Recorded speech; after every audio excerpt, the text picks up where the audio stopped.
जो coordination compound पढ़ रहे थे उसका ये रूल्स है, बहुत सिंपल सा है, फिर भी ध्यान से देखो इस पे। रूल्स नंबर 1 है, इस पे लिखा है सबसे पहले धनायन का नाम फिर ऋणायन का नाम।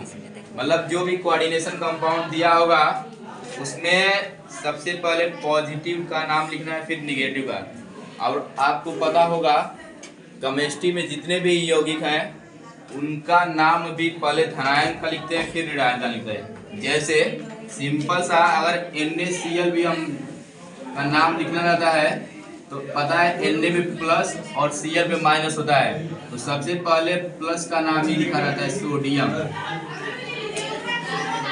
इसके बाद Cl का नाम लिखते हैं क्लोराइड। ठीक है, तो मतलब जितने भी यौगिक है चाहे कोई भी, चाहे कोऑर्डिनेशन कंपाउंड वाला हो या सिंपल यौगिक हो, उसमें सबसे पहले पॉजिटिव आयन का ही नाम लिखते हैं, बाद में नेगेटिव चार्ज का नाम लिखना है।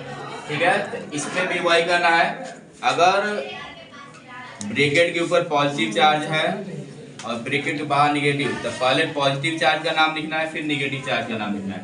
दूसरा रूल ये है कि उसके बाद लिगेंड का नाम। अब पता है लिगेंड 3 प्रकार के होते हैं, उदासीन, धनायन और ऋणायन। तो कुछ यहाँ पर एग्जाम्पल लिखे हैं, जैसे NH3 इसका एमिन्स नाम होता है, अगर NH3 आएगा तो एमिन का यूज करेंगे। PPH3 लिखा है, इसको पढ़ते हैं ट्राइफेनिल फास्फीन। स्ट्रक्चर देख लो कैसा होता है, एक फास्फोरस, इसके 3 तरफ बेंजीन जुड़ा होता है ऐसे।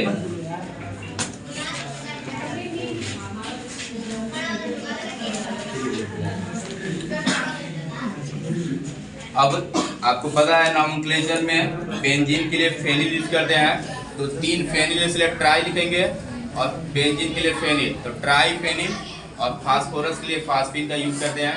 तो इसलिए जो शॉर्ट फॉर्म में नाम लिखा है PPH3, अगर आता है तो लिखेंगे ट्राई फेनिल फास्फीन। ठीक है, EN का नाम होता है एथिलीन डाइएमिन, यहाँ पर CH3NH2 लिखा है मेथिलेमिन। तो ये सब जितने हैं उदासीन लिगेंड है। ऋणायन लिगेंड में अब देखो नाम जो कल दिक्कत हो रहा था कैसे चेंज कर रहे थे, अगर जितने भी हैलोजन है जैसे क्लोरीन, ब्रोमीन, आयोडीन, फ्लोरीन जितने भी होते हैं उन हैलोजन में लास्ट में ID आता है, क्लोराइड लिखते हैं, ब्रोमाइड लिखते हैं, ID आता है। तो जितने भी हैलोजन है उसके ID को हटाकर क्या जोड़ना है, वहां पर IDO जोड़ना है। ठीक है, उसके लास्ट के नाम से ID हटाकर IDO। तो जैसे हैलाइड का क्या हो जाएगा, हैलाइडो, फ्लोराइड का फ्लोराइडो, ब्रोमाइड का ब्रोमाइडो। समझ में आ गया ना। जितने भी हैलोजन है जैसे Cl हुआ, Br हुआ, I हुआ, F हुआ, इन सब का नाम के लास्ट में IDO जोड़ना है।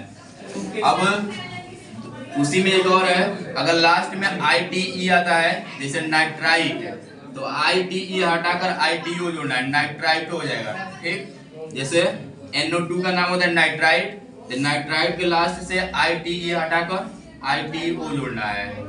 ठीक है, अगर लास्ट में ATE आता है जैसे कार्बोनेट, कार्बोनेट का स्पेलिंग क्या होता है, COR, carbonate, NATE, ATE last में आ रहा है, इस ATE को हटाकर क्या जोड़ना है, ATO।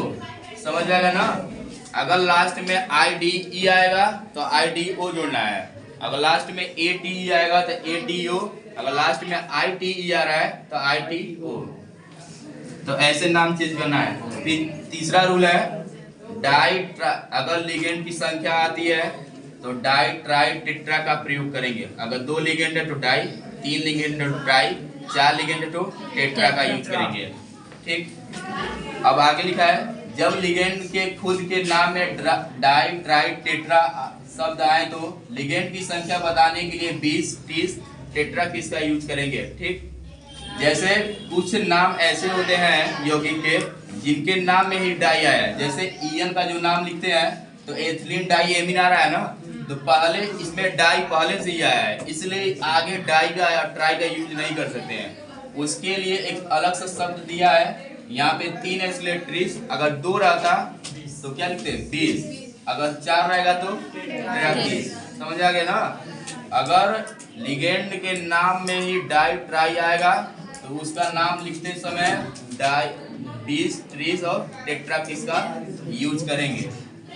अगला है, अगर संकुल धनात्मक हो तो केंद्रीय परमाणु का नाम नहीं बदलते हैं। अगर ऋणात्मक होगा तो नाम के अंत में ATE लगाएंगे। मतलब कि जो बड़ा ब्रैकेट है अगर पॉजिटिव हुआ, अगर बड़ा ब्रैकेट प्लस में है तो नाम नहीं चेंज करेंगे। अगर बड़े ब्रैकेट के ऊपर निगेटिव चार्ज आ रहा है तो नाम केंद्रीय परमाणु का चेंज होगा। जैसे जिंक है तो अगर बड़े के ब्रैकेट के ऊपर प्लस चार्ज है तो जिंक ही नाम रहेगा। अगर निगेटिव चार्ज आ रहा है तो जिंकेट हो जाएगा। मैग्नीज का सामान्य नाम मैग्नीज ही होता है, अगर नाम चेंज करेंगे तो मैंगेट हो जाएगा। फेरस का देखो कल बता रहे थे ना, अब फेरस नॉर्मल में अगर पॉजिटिव चार्ज के रूप में है तो आयरन लिखेंगे, अगर वह निगेटिव चार्ज के रूप में है तो फेरेट हो जाएगा। ठीक है। क्रोमियम का क्रोमियम अगर सामान्य अगर परिसर के ऊपर पॉजिटिव चार्ज आ रहा है तो क्रोमियम लिखेंगे, अगर निगेटिव चार्ज आ रहा है तो क्रोमेट। इसी तरह मान लो निकिल दिया है तो सामान्य नाम निकिल हो जाएगा और नाम चेंज करेंगे तो निकलेट हो जाएगा, ATE जोड़ना है। ठीक है। अब प्लेटिनम रहेगा तो प्लेटिनेट हो जाएगा। इसी तरह नाम चेंज करना है लास्ट में ATE। और उसके बाद छठा जो रूल है, संकुल में सेंट्रल एटम का क्या निकालना है, कोऑर्डिनेशन नंबर रोमन अंक में। जो केंद्रीय परमाणु दिए जाएगी उसका ऑक्सीकरण संख्या निकालना है रोमन अंक में। और लास्ट रूल है, यदि समन्वय परिसर में लिगेंडों की संख्या 1 से अधिक हो तो वर्णमाला के अनुसार लिखते हैं। मतलब अगर कोऑर्डिनेशन कंपाउंड में लिगेंड की संख्या 2 से अधिक है तो वर्णमाला में जिसका नाम पहले आएगा उसको पहले लिखेंगे, जिसका नाम बाद में आएगा उसको बाद में लिखेंगे। अब इसमें कोई दिक्कत है? अब कौन सा फिर से सुनो। यदि जैसे मान लो सिंपल सा एक एग्जांपल दिया है, मान लो